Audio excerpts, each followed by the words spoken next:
My channel. আর আমি পিয়ালি বলছি বাহরিন থেকে। আমাদের দুবাই ট্রিপের ডে 2-তে বিকেলবেলা আমরা বেরিয়ে পড়েছিলাম মারিনাতে। যারা দুবাই আসো আমি তাদের রিকোয়েস্ট করো প্লিজ মারিনাটা মিস করো না। খুব সুন্দর, দেখো এখানে একটা লেক আছে, বিশাল বড় ওয়াকওয়ে আছে, ছোটো ছোটো ফাউন্টেন আছে, ভীষণ সুন্দর কিন্তু। আর সন্ধ্যাবেলা তো আরও ভালো লাগবে।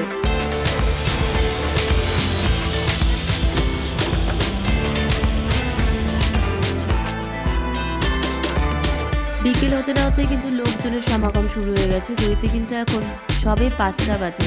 দেখো বেশ ভিড় হয়ে গেছে কিন্তু অলরেডি। মারিনা ওয়াকওয়েতে আসতে গেলে কিন্তু তোমাদের প্রথমে মারিনা মলে আসতে হবে, তার ভেতর দিয়ে কিন্তু মারিনা ওয়াকওয়েতে যাওয়া যায়। ঠিক যেরকম বুর্জ খলিফার মতো দুবাই মল দিয়ে যেতে হয়। আমরা মারিনা মলটা ঘুরে আবার ওয়াকওয়েতে আসলাম। সন্ধ্যাবেলার ভিউ কিন্তু একদম চোখ ধাঁধিয়ে দিল। দেখো চারিদিকে শুধু আলো আলো আর বড় বড় বিল্ডিং, একদম ঝা চকচকে একটি শহর যাকে বলে। ভীষণ সুন্দর লাগছিল কিন্তু। পেছনে ভিউটা শুধু দেখো, এত সুন্দর লাগছে বলার নেই।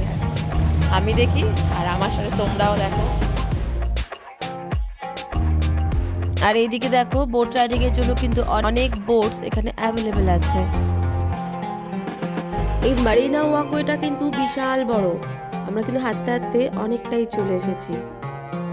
হাঁটতে তো অনেকটা চলে এসেছে। এবার এইদিকে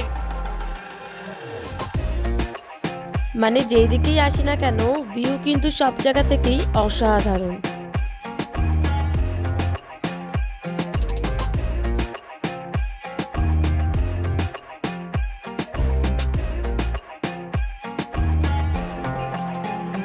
আর এখানে কিন্তু পরপর অনেক রেস্টুরেন্ট আছে, তোমরা কেউ চাইলে এখানে স্ন্যাক্স বা ডিনারটা আরামসে সেরে নিতেই পারো।